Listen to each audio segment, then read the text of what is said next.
የምናየው። ጀዚ ቦይፍሬንድ ያዘች ኢትዮጵያ የሚኖር አይደለም? ኢትዮጵያ ነው አይደለም የሚኖረው? የት ነው የሚኖረው ልጁ? ኢትዮጵያ ነው የሚኖረው? ኢትዮጵያ ነው የሚኖረው? የት ነው የሚኖረው? የት ነው የሚኖረው? አሁን እናትየውን እንተዋት። የት ነው የሚኖረው? አውሮፓ ነው የሚኖረው? ኦኬ፣ ኤሮፕ ውስጥ ነው የሚኖረው። ምንድን ነው የሚሰራው? ስራው ምንድን ነው? ራሱን ችሏል ወይስ አብረው ለመኖር የሚያስፈልጋቸው ነገር አለ? ኦኬ፣ ስዊዘርላንድ። ኦኬ፣ እሺ፣ ምን አጥንቷል? ምን ተምሯል? ጀዚ የሁለተኛ ትምህርት እንግዲህ የሆነ ተማሪ የሁለተኛ ዓመት አንድ ዩኒቨርሲቲ ተማሪ ናት አይደለ? እሱስ ምንድን ነው እየተማረ ያለው? ምንድን ነው እየተማረ ያለው? ምን እየሰራ ነው ያለው? ቲክቶክ ላይ ቁጭ ብሎ ገንዘብ ነው የሚሰራው? ከዛ ባሻገር ስራ አለው፣ ትምህርት አለው፣ ፓስ ያደርጋሉ፣ ባህሪያቸው ፓስ ያደርጋል። ከዛ ስናልፍ ደግሞ ብዙ ነገር እነዚህ ሁለት ልጆች ጋር አብረው ይሄዳሉ ወይ ነው? ላንጉጅ ምንድን ነው የሚማረው?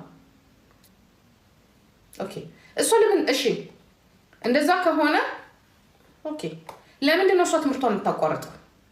ለምን ትምህርቷን እንድታቋርጥ ተፈለገ? እሷ ለምን ትምህርትሽን ተማሪ ያላት? ምክንያቱም አፍቃሪ ናት። እሱ የሚላትን ነገር ነው እንጂ የምታዳምጠው።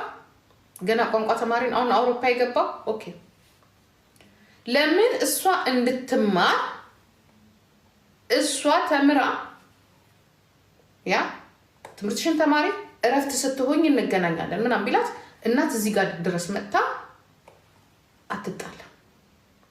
አንድ የሆነ የጎደለ ነገር አለ ማለት ነው። የት ነው የሚኖረው ልጁ?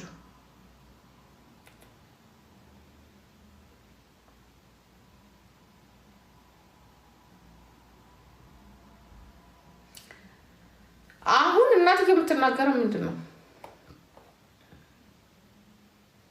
እሱ የትም ይኖር በቃ፣ እሷም የትም ትኖር። ለምን ትምህርቷን እንድታቋርጥ ተደረገች? እሱም ካምፕ ውስጥ ገና አዲስ ነው የመጣው። ኦኬ፣ ካምፕ ውስጥ ነው የሚኖረው። ኦኬ፣ ከዛም እልፍ ሲል ደግሞ እናትና የእናት ቤተሰብና ልጁ ጋር ያልተስማሙባቸው ሁለት ነገሮች እዚህ ውስጥ የምናያቸው ነገር አለ።